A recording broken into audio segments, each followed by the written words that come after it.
मोह येतो, तुम्हाला फिजिकल अटॅचमेंट तुटत नाहीये आणि मग जी मोठी मुलं आहेत तुम्हाला कळतंय, तर मग तुम्ही स्वतःच्या पायावर दगड का मारताय?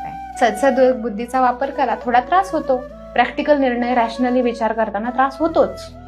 Therapy is painful. माझ्याकडे ट्रीटमेंट आल्यावर माणसं हसत हसत येत नाहीत, रडत रडत येतात, रडत ट्रीटमेंट करतात, नंतर त्यांना बरं वाटतं.